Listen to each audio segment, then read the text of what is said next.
It's officially available. No matter where you at, go grab some of my merch. Click the link in the description and shop the new It's Impossible to Envy a Sucker and Detroit Home of the Hustler shirts and hoodies.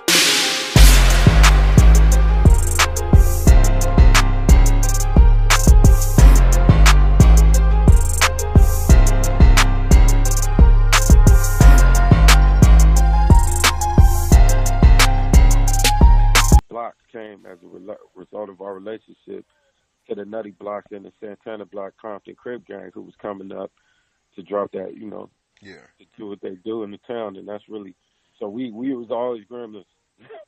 yeah, I feel you. So in the midst of, you say, and my condolences, in the midst of the backbone of the family, your grandmother passing away, and still with the migration, everything still going on. How did you get introduced? Were you already like rapping in the hip hop or anything like that? Did that come later on down the line? How did that end up happening? That was that's probably like a 2-3 year later type of thing. So first, I'm out in the streets, I'm listening, like I got exposed to that level of hip hop, like the first time I heard Too Short or anything of that kind of caliber. Through my older cousins, that's what they was bumping. Put me on Kool Moe Dee, Go See the Doctor and all of that, like a different kind of hip hop, a little bit more aggression to it. The East, some people from the East was still making clean, almost, I wouldn't say on the verge of corny. You know what I mean? Like right before we got Rakim, but right before Paid in Full, right before the golden age, 87, 88 hitting. 85, 86, people were still making what could be considered cornball hip-hop, And so stuff that didn't age well. We still had hard time. Run DMC was making, a little bit of stronger. But you had the Ultramagnetic and the Beastie Boys and all of that. So I was kind of still getting my feet wet with listening to Too Short, Invasion of Flat Booty Bitches, and Kool Moe Dee, Go See the Doctor, a little bit more Blowfly type of stuff. And later on, I started freestyling. They figured out I could freestyle because, like, when I was playing football, I used to make up rhymes on the bus about how we was going to whoop that other team. So I really was just making up songs, making up bars about what we was going to do when we got where we was going. And then if we won, I'd make up bars about what we just did and put everybody's name in it, and kind of got really good at that. And so that led to freestyling with the trunk open with the homies standing outside on the set once I got a little older, 89, 90, actually out on the set with trunks open, drinking, and just spitting rhymes and adventures about the homies and what they did. And so they started saying, man, you could, they kept telling me, man, you as good as Cube, you as good as, like, you really good, you could really do it. And, like dumping money you got here, they could get your stuff done. They started telling homies, the Crips, started pushing the line on me about that. And I needed to capitalize off my talent. And so basically from there, that it went from rapping on the set to getting in the booth. And that's what, that the inspiration and the push from them is what made you take it serious, or did, because a lot of people I interviewed, they'll end up saying like a certain situation where maybe their freedom was on the line or something like that, or something happened that make them say like, hey, this could be my opportunity to get up out of this situation that I'm currently in. Let me take this serious. Did that kind of happen in your instance? I wish it did. I look back on it, man, my introduction to hip hop was such a humongous blessing and so smooth. I didn't realize it was a blessing. I didn't even know it was work, because so, like, I'm out there with the homies encouraging me that I need to take that seriously. I start writing stuff down a little bit, started, like, really writing songs and choruses and hooks and stuff that became psychoactive, really. And so I'm at school, and I used to battle all the time, skating rinks, the mall, anywhere where somebody wanted to, thought they could rap. I used to walk up and try and give them the business. I was on my MC Ren DOC. I was trying to be the best rapper, period. And so I was doing that with one of my homies, Smiley, Crip from 6'8 Dog, and his brother Slim, but Smiley really was at the school, and we was busting rhymes out there.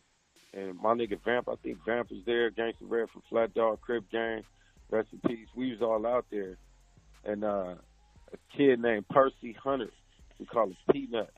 He ended up being DJ Tantrum. He's the actual DJ. He had equipment, 4-track recorders, the Lisi drum machines. Like, none of us knew that. So we out there spitting bars, and my brother Emil, he my homie, and he took his shahada. So I refer to him as my brother. And he was there, and his family member Stan used to drop bars too. So Stan was from Oakland. We used to be, just going back and forth. And when everybody was done, the boy Percy pulled us over and tell me, like, man, you got to come to my spot. Like, you vicious, you need to come to my spot. So I go to this full house, like, man, whatever, 12 o'clock, 1 o'clock, we all jump in the van and push over there. And, man, this fool got the SB 1200s. He got records everywhere, the whole hookup. And so that was the first time, because before that, I was just punching in on tapes. You put the tape on, you put a beat on a different one, and you rap, and then you listen to yourself. I was doing that with my nigga Rick Augustus. They called him Maserati Rick, a little psycho from 29th Street. We used to do that. And Andre Butler and all of us just taping ourselves, busting rhymes. But Percy was the first time I went in there and laid two tracks, mixed it down, and then laid 2 more tracks, overdubbing myself on a beat that we made up. And that was the first time, like the summer of 90, where I heard myself like that, and it was over after that. As soon as I heard that and took that back to the homies and actually heard the homies bumping that, they was passing them tapes around to each other. So people was just making copies of them, and I'll be walking home from school or something, and somebody would just ride by bumping my song. I was like, what the fuck? And I started taking it seriously. Like, that really impacted me. And so, like, my critical moment happened where I had been doing that for a while, and my cousin Nicole Lee, it was around December 17th of 1990. My cousin Nicole Lee, my family threw this death party. It's not a death party, but a celebration for my grandmother for her death day. And so everybody came, and Nicole brought 666 Bounty, Max Kunitz, with her as her date. And Max come in, I got Percy DJing the party, he got all his equipment there, but I got all my songs that are completed, thumbs tacked to the wall and sheet protectors. Like how people got comic books on their walls. I just had rhymes on the walls, pinned up. Yeah. Like, done. And it was a thing for me. And Six was reading that, and he was like, man, who wrote this shit? I was like, I did, I wrote them. And he was like, can you spit? So we started messing around. He said, man, I want you to meet somebody. And the next day, he pull up, and he bring Brotha Lynch on with him. And now, Brotha Lynch, he was locally, everybody knew Six and Lynch is ice cold and strobe light. They used to be some of the most savage dancing, break dancing, and back flipping fools you could find. I'm talking about in the whole, so they get anybody the business was hard. And so I knew about them, but they was older than me. I'm still running around with the 14, 15, 16, 17-year-old crowd, and then had access to the big homies just because of what my bloodline is. But in terms of like who I hung out with, they was all a full class ahead of me. And so I knew who they was, but I wasn't running in their circles.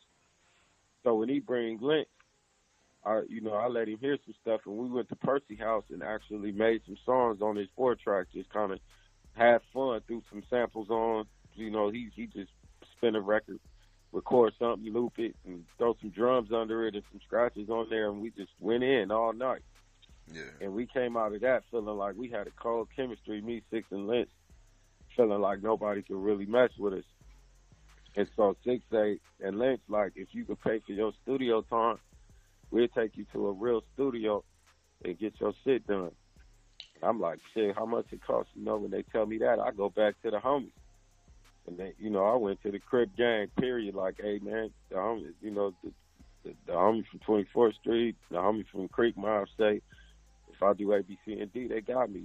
I went to Big Tony, Raymond and Rich, everybody, Big J Dog from 24th Street, Big Slim Dog from 24th Street, and my nigga Ken Martin. I'll never forget him. They call him BK, Big Ken Martin, from 29th Street. The homie tell me go see Ken. So I go to the 50s and tell Ken what's going on, and he say I'll be right back, and he go in the house, and he come back and he give me this big ass. He give me a bag like with a softball in it. I'm leaving, and I felt guilty when I got down the street, so I went back and was like, "Hey, big homie, I think you gave me the wrong issue."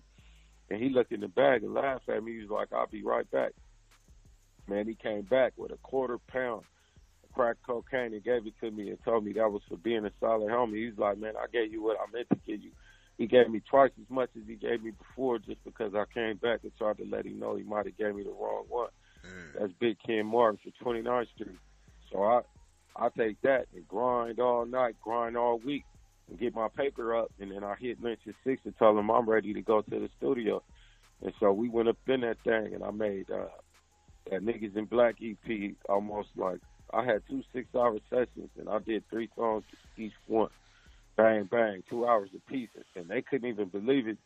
People was tripping off how fast I was able to work. That's been a common thing, like, God damn, it's full of knock a song down in a heartbeat.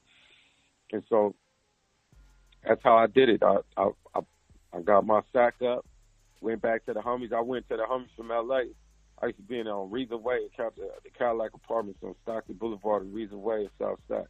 And so I went back to the homies. All the niggas from L.A. used to be over there, PJ Wise, East Coast. You know, there was a couple of niggas in there from Ho 107, Hoover, niggas from everywhere. And so, and my niggas from 29th Street, Rab, everybody, Big J-Dawg's sister stayed over there. Tanya Windham, Big Dooney from 29th Street's wife. My girl Emma from 24th Street, Chill Will, Thomas Will from 24th Street. So I take them to tape for what we did, and they couldn't believe it. And so the homie Old Man from PJ Watt and Big Connie from PJ's West, rest in peace. Them niggas was like, man, this shit is the real deal. He gave me a sack. Another sack was like, nigga, go get your money. Go make your music. You can really do this. I remember sitting in Old Man tricked out Jeep in the Cadillac in the parking lot, bumping my shit on his system. And he was like, you could do it. And just handed me a wad of money and a big-ass thing of straight dope. It was like, nigga, go get your money and handle your business. Do it for the homies. Yeah. I was like, that's what's up. And so I took that back to Lynch at 6, and the rest is history. That's what happened with Psychoactive. Or Niggas in Black. I got Niggas in Black done, and then... Niggas in Black was 91, and then Psychoactive was 92. Exactly. And then I started fucking with the nigga Miko Ewers, Sivo little brothers. My nigga Bo came home from YA. So now I'm already like almost done with Niggas in Black. I think I got that out already. And the nigga Miko heard Niggas in Black. And Miko a real Southside baby, and he was out there about his paper.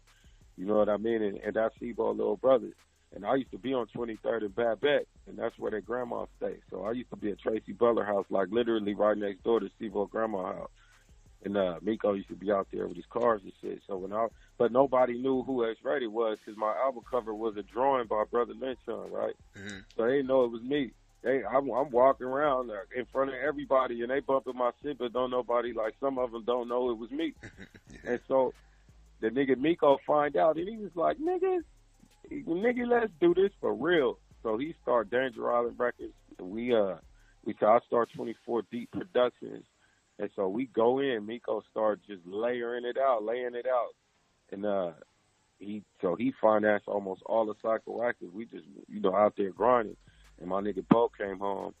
And I was at my nigga AC from 29th Street house, Killer Ho, my nigga Black. And nigga Bo pulled up fresh out of YA, looking like a jet black angel, nigga, long ass hair, healthy. And I remember he was like, nigga, what's up? We sat down, me, AC, and Bo, and wrote some rhymes. And kicked it, just celebrated the homie being home. And I took that energy and just pushed. Me, Bo, Lynch, me, Stick, Percy, and got Psychoactive done, man. And that's how it happened. Now, let me ask you this. Now, at that time, when Psychoactive came out, and of course, because you kept doing the music and put out other projects after that, dealing with Lynch and Bo during that time, were they signed? Because when I was doing some research, I seen, the Madman Records, the Priority Records, and of course the Blockstar Entertainment. Did some type of deal come quick, like after after the music started bubbling, or y'all grinding it out independent? Well, Cedric Singleton was out there pushing, and he was working some projects for some type of, he had a little label he was doing. He had like a non-violence project he was working on. I remember being in Juvenile Hall listening to the radio and Cedric Singleton to be on the radio. So, like, niggas in Sac knew if you was fucking around, you kind of had to get in touch with Cedric. And so, somehow, Cedric gave his business card. I think it was through the church or something. My mama had my little my Niggas in Black album cover on her keychain, like a little one. And Cedric saw that and gave her a business card. And we also had finished the Nigga Deep project, me, Lynch, and Sixes, Endangered Species, finished that. So Niggas in Black come out, Nigga Deep come out, and we working on Psychoactive, and we started plotting 24 Deep. And so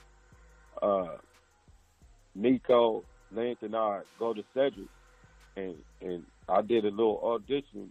Well, I don't even know if it was an audition. I walk in there, and I got all the Psychoactive done except for one song, and it was That Sickness. I had these two verses in my head, and my nigga Pee Wee from neighborhood 111 neighborhood Crip, South Central. He was with me, and they had an artist in there that was kind of cool, but I was kind of aggressive about the battle thing, and so I went in there and gave the boy the business in front of Cedric, and I left with a deal. Black Market Records, and I was kind of like the LL of Black Market. I was like they Lil Wayne. I was the very first one they ever put an album out for. I was the first artist on Black Market Records ever.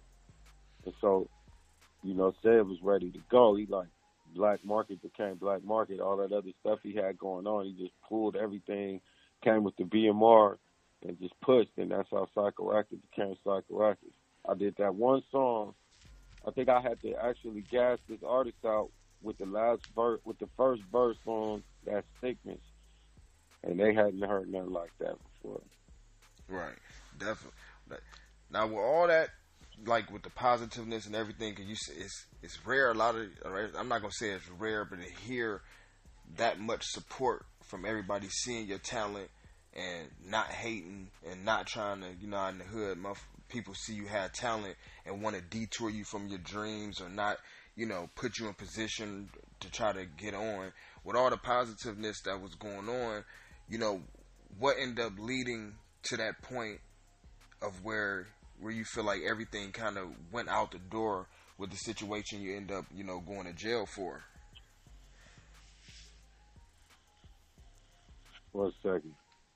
I need that question one more time. I'm waiting for Crooked Eye to hit me. So I just wanted to make sure that wasn't him. I missed his call, trying to be respectful to the homie. Let me get that question one time. No, asking, with all the positiveness that was going on as far as having the homies support financially, verbally, right. That in motivation. Because a lot of times, I personally myself trying to do something positive, or people I see doing positive, a lot of times the crab in the bucket mentality, barrel mentality in the hood, people want to pull you back and not want to see you flourish. And seeing that, right. And seeing that type of stuff going on, being in that space, I'm wondering, like, how did the space come to where the event or whatnot end up happening where you end up going to jail? Like, for the 26 years with so much positivity and support. You see what I'm saying? Like, with all that in the midst going on. You know what, man? For one, the big homie J-Dog died. And when Jerome was killed, Jerome is my nephew's cousin. He Tanya Windham, Tony Starkey, the Starkey family. That's they related. That's my family. And so when Big J-Dog died, there was a certain percentage of us that kind of lost it, lost it. And we was like, that's why we call it the season of the sickness. We got out in the streets, and it was like, man, anybody and anything, and that was how we felt. And so, the way I look at it, man, I was intoxicated, I was stupid, I was uneducated, and I was loyal to a fault. And I don't even, let me say what's the right word for that. I recall that with empathy for myself, because I loved what I was loyal to. and I still love it. I understand that my culture, and I think that it needs modifications in terms of what it means to what you do on behalf of what you're loyal to. You know, principles and codes and stuff like that. That's a different conversation. But the truth is, it was a high degree of irresponsibility at work, and a lack of understanding of self-preservation, a lack of understanding of self-worth, value, and that hyper-masculinity of what I perceived it to mean to be an African-American male in the streets. What I was supposed to be about, and because you couldn't. All of these millionaire bloods that all of a sudden they bloods, and because that's popular, and all these super Crips because you done made some money, and now they just super Crips in hip hop, and football players and basketball players, and everybody want to say they Crip or blood. You couldn't do that in 1992, right. And you couldn't even be a rapper that said he was A, B, C, or D, and that not be true in 1992. You was gonna get the business. You didn't get to do it. And there was a code in the game. And so there was no such thing as be that dude on the mic and not be that dude in the street, because they was checking cars. Right. And so I believed in that. So whatever I rapped about, if somebody ran into me and that's what they wanted to experience, they was going to get 100% of that, because that's who we were. You know, Steve-O was Steve-O. And if you ran into him, you was gonna meet Sean Thomas. But Sean Thomas, Sean Thomas went to YA banging the block.